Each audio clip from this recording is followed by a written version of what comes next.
16장 16절에서 18절 율법과 복음이란 제목으로 공부하겠습니다. 자, 먼저 16절에서 17절 같이 읽겠습니다. 율법과 선지자는 요한의 때까지요, 그 후부터는 하나님 나라의 복음이 전파되어 사람마다 그리로 침입하느니라. 그러나 율법의 한 획이 떨어짐보다 천지가 없어짐이 쉬우리라. 율법과 선지자는 요한의 때까지요, 그 후부터는 하나님 나라의 복음이 전파되어 사람마다 그리로 침입하느니라 라고 말씀하십니다. 적을 수 있으면 뭐 좀 적어 놓으면 좋은데, 율법과 선지자 거기다가 첫째 것 이렇게 적으시고, 하나님 나라의 복음 둘째 것, 제가 요 용어를 이제 쓸 것이기 때문에 그래요. 그러니까 마태복음 11장에 보면 이제 세례 요한의 이야기를 하시다가 이와 비슷한 말씀을 하신 적이 있어요. 그건 이제 또 나중에 제 원고 보시고 찾아가면 되고요. 자, 세례 요한을 끝으로 옛 시대의 유통기한이 다 했고 예수의 등장으로 새 시대가 왔다는 것을 이제 말씀하신 겁니다. 그러니까 세례 요한을 끝으로 옛 시대, 이게 첫째 거예요. 주님을 알기 위해서는 이 첫째 것, 둘째 것의 이 관계에 대해서 우리가 이해를 해야 됩니다.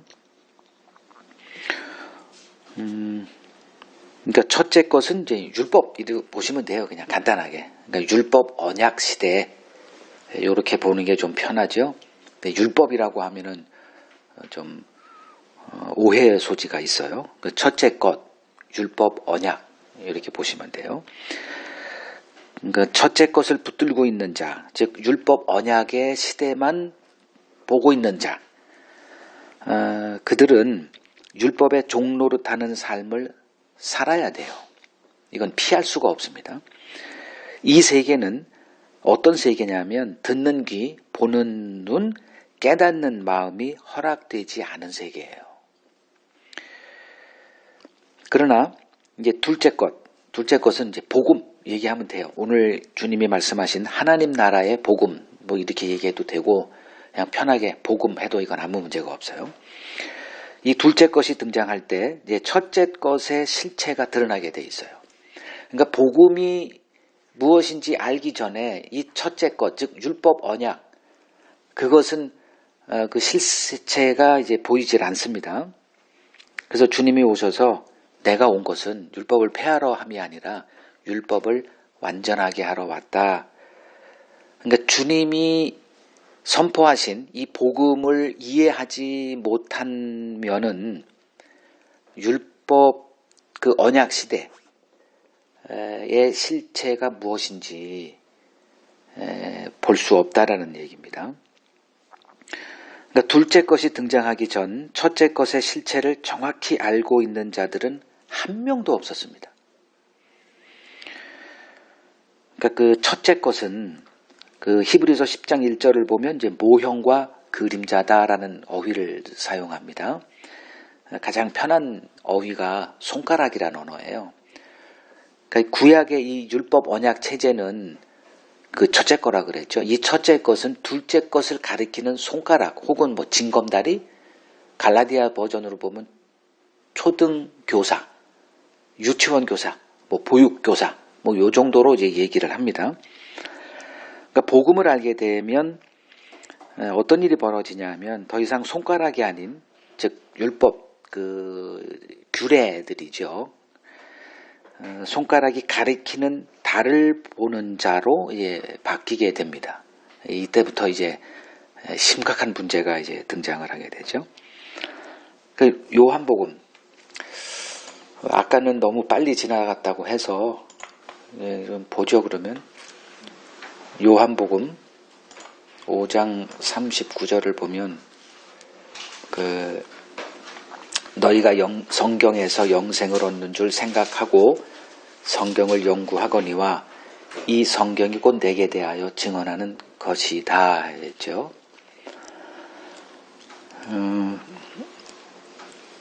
그러니까 성경을 연구했던 것이 이 성경이 영생이라는 것을 그들이 어떻게 생각했는지는 또 다른 문제고요. 지금은 이제 이 성경은 구약이죠. 신약은 뭐 이때 존재하지도 않았고, 그러니까 구약에 담겨 있는 그 율법 언약을 이제 공부를 했죠. 이 바리새인들이 심각하게 공부했습니다. 연구하고, 그리고 이제 자기들이 깨달은 그 터 위에 이제 유대교라는 그 당시 예수님 당시의 종교가 이제 예수와 충돌하게 됐고, 그 이유는 첫째 것만 보고 있었기 때문에 그래요. 이건 뭐 불가능합니다. 우리도 만약에 그 자리에 있었으면, 예수님 당시 유대인이었다면 우리도 역시 그들이 바라봤던 그 첫째 것에 매여서 살 수밖에 없습니다. 자, 첫째 것을 붙들고 있는 자들이 천국을 경험할 수 있는 가능성은 제로다, 이렇게 보면 돼요. 그 요한복음 3장 3절을 보면 이 바리새인 니고데모가 주님에게 찾아와서 이렇게 대화를 하려고 할 때 다짜고짜 주님이 선포하신 게, 거듭나지 않으면 하나님 나라 못 봐, 이거였어요. 그러니까 거듭난다는 거는 복음으로 거듭나는 거죠. 그러니까 복음을 알지 못하는 자가 하나님 나라를 경험할 수 있는 길은 제로라는 거예요. 그러니까 구약 체제에서, 즉 첫째 것, 그 율법 언약 체제, 그러니까 이거를 때로 보면 여러분 오해가 됩니다. 그 어떤 때라고 보기보단 상태로 봐야 돼요. 그래서 저는 세계라는 단어를 써요. 구약 시대 하면 어떤 저 오래전 시기에, 근데 왜 구약 그 세계를 지금도 살아가요. 그러니까 복음의 눈이 열리는 것이 중요하지 어느 시대가 중요한 게 아니에요. 그래서 첫째 것을 옛 시대, 뭐 옛 때라고 하면 약간의 오해가 벌어질 수 있으니까 그냥 첫째 것, 둘째 것으로 제가 설명을 할게요. 이 첫째 것을 붙들고 있는 자들, 즉 손가락에 매여 있는 자들이 천국을 경험할 가능성은 제로입니다. 이건 뭐 틀림없어요. 구약 시대 그리고 예수님 당시의 유대인들 모두 첫째 것 안에 놓여 있었죠. 아직 둘째 게 등장하지 않았기 때문에 그래요. 그들은 손가락의 세계만 보고 있었습니다. 그래서 율법 규례에 매여 있는 그들의 신앙 체제를 부정하는 선지자들의 말들을 하나도 이해할 수 없었어요. 그들이 선포했던 거는 이제 다 보겠습니다. 예레미야 7장 4절을 보면 예레미야가 너희는 이것이 여호와의 성전이라 여호와의 성전이라 여호와의 성전이라 하는 거짓말을 믿지 말라. 이것은 이단도 이런 이단이 없는 거예요. 우리가 성경에 있으니까 뭐 왜 이 얘기를 못 알아들었냐. 그거는 그렇게 말하는 사람이 이걸 못 보고 있다, 이렇게 보시면 돼요. 아무도 못 알아들었어요. 이건 하나님의 계시 아래 살았던 이 선지자들의 눈에는 이제 뭐 하나님의 말씀이 선포되고 거기서 좀 희미하게 봤기 때문에 이런 얘기를 할 수가 있었지. 예수님 이 예레미야 시대가 끝나고 이제 한 몇백 년에 500년 지난 후 한 600년 뭐 이렇게 잡죠. 예루살렘이 이 예레미야가 사역했던 게 한 605년 뭐 이때까지 사역을 했고, 그러면 600년이 지난 예수님 당시에도 예수님이 이 성전을 무너뜨리라는 말을 못 알아듣고 예수를 이제 죽이는 결과가 나온 것처럼요. 그리고 시편 51편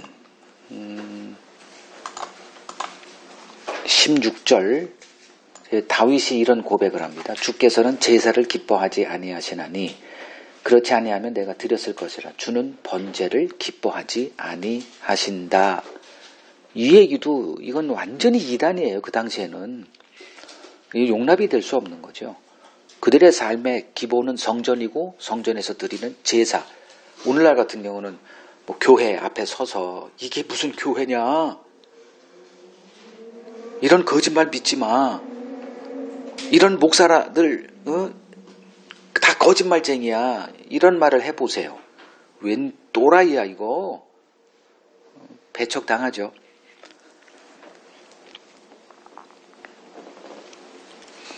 그러니까 오늘날 교회를 다니고 있는 기독교인들이라고 하는 자들 대부분이 여전히 첫째 것을 붙들고 있다고 저는 생각을 합니다.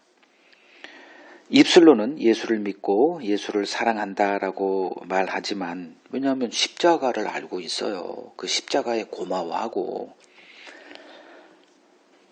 이들이 알고 있는 예수는 다른 예수고 이들이 알고 있는 복음은 다른 복음인 경우가 대부분이다 이렇게 말할 수 있습니다. 주님이 선포하신 하나님 나라의 그 복음의 빛에 들어서는 순간 거짓 복음의 실체가 드러나게 되어 있습니다.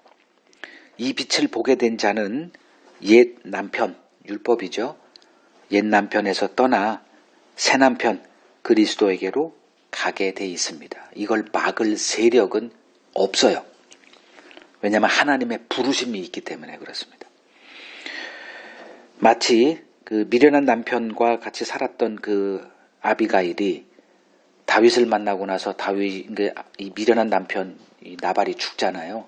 그때 다윗이 전령을 보내서 아내로 삼고자 한다 얘기 듣자마자 이제 다윗의 그 아내가 된 그 아비가일과 같습니다.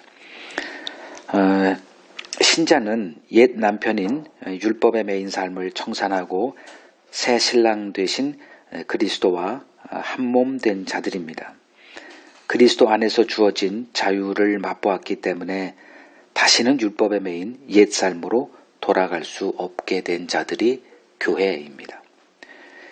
이들이 하나님의 택한 자녀들입니다. 이 세상 어느 것도 뭐 가족이 됐던 직업이 됐던 목숨이 됐던 이들이 그리스도를 따르는 것을 막지 못합니다.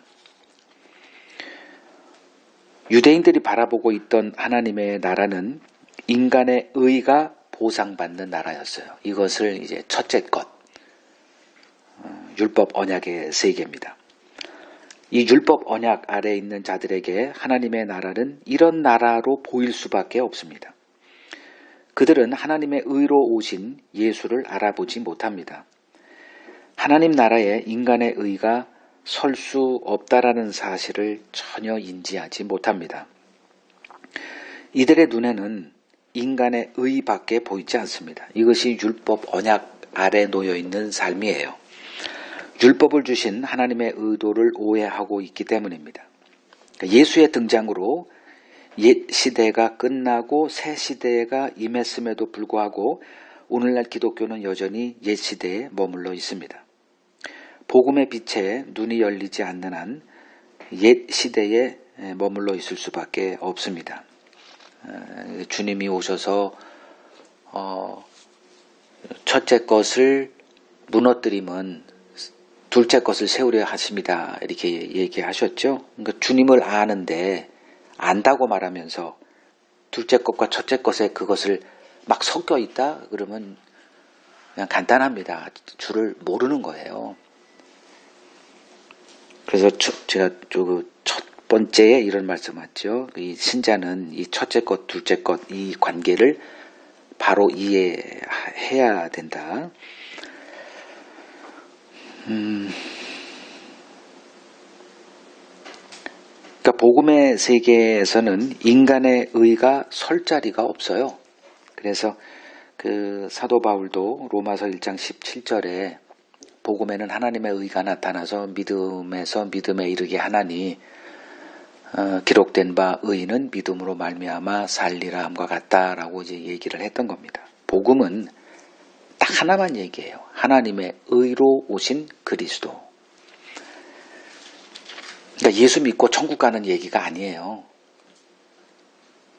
복음은 그 죄인을 그 하나님의 의로 구원하시는 그 하나님의 은혜를 증거하는 게 복음입니다. 그것을 안다라고 얘기하면서 여전히 내가 이렇게 신앙생활을 하고 있는 모습을 하나님이 기뻐하신다? 이거는 못 보고 있다. 이렇게 말해야 합니다. 그 17절을 보면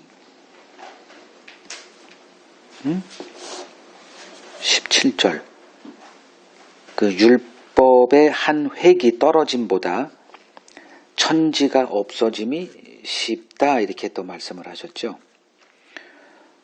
요것을 이제 마태복음 5장 18절에서는 이렇게 얘기를 합니다. 진실로 너희에게 이르노니 천지가 없어지기 전에는 율법의 1.1획도 결코 없어지지 아니하고 다 이루리라.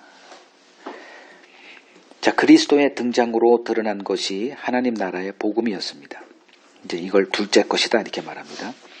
이 둘째 것의 등장 이전에 주어진 것이 첫째 것, 즉 율법이었습니다. 즉 율법은 복음의 세계로 우리를 이끄는 징검다리 역할로 주어졌다 이렇게 보시면 될 겁니다. 자, 복음이 등장했다고 해서 율법이 폐해진 것은 아닙니다. 왜냐하면 아직 복음을 알지 못하는 자들을 복음에 이르게 할 그 징검다리로 주어진 율법의 역할이 필요하기 때문입니다. 그리고 신자된 우리들 역시 하나님의 은혜의 깊이를 더 알아가야 하는 자들이고요. 율법이 있기에 복음이 존재하고 복음이 온전해집니다. 복음과 율법은 동전의 양면과 같습니다. 이걸 갈라놓을 수가 없어요. 복음의 빛 안에서 생명을 얻은 우리에게 율법은 여전히 죄인된 우리를 정죄하는 기능을 충실하게 수행하고 있는 것입니다. 그래서 로마서 5장 20절을 보면 율법이 들어온 것은 범죄를 더하게 하려 함이라. 그러나 죄가 더한 곳에 은혜가 더욱 넘쳤다라고 말합니다. 그리고 로마서 7장을 보면 로마서 7장 24절 25절을 보면 지금 이 글을 고백하고 있는 이 바울이 복음을 몰랐었던 때냐? 아니에요. 이미 복음을 정확하게 꿰뚫어 보고 있었던 그 상태에서 이런 고백을 하는 거예요. 오호라 나는 곤고한 사람이로다. 이 사망의 몸에서 누가 나를 건져내랴. 우리 주 예수 그리스도로 말미암아 하나님께 감사하리로다. 그런즉 내 자신이 마음으로는 하나님의 법을 육신으로는 죄의 법을 섬기노라 이렇게 고백했던 겁니다. 율법이 없었으면 오호라 나는 공고한 사람이로다 이 자리에 설 수가 없습니다. 율법은 복음을 완성시키는 역할로 여전히 그 기능을 수행하고 있는 것입니다. 자, 18절 이제 읽겠습니다. 무릇 자기 아내를 버리고 다른데 장가드는 자도 간음함이요 무릇 버림당한 여자에게 장가드는 자도 간음함이니라. 그 16, 17절에 이제 율법과 복음의 상관관계에 대해서 이제 언급하신 후 뜬금없이 이혼에 관한 얘기를 하세요. 지금 이 누가복음, 이 복음서는 잠언서 같이 이렇게 사전식으로 갑자기 뭐 서로 다른 주제가 나열되어 있는 식이 아니에요. 그렇다면 뭔가가 이제 연관관계가 있기 때문에 누가는 요거를 여기다가 이렇게 기록을 해놨다 봐야 합니다. 당시 유대인들은 아무런 거리낌 없이 이혼을 행하고 있었습니다. 이는 율법을 악용해서 자신들의 이혼을 합리화하는 행위였습니다. 그러니까 자신들이 율법을 잘 지키고 있다라고 말하고 있었지만 실제는 율법을 자기 유익의 방편으로 이용하고 있는 그들의 악을 드러내기 위해서 이혼이라는 이 주제에 대해서 주님이 언급하신 것이다 이렇게 보면 될 겁니다.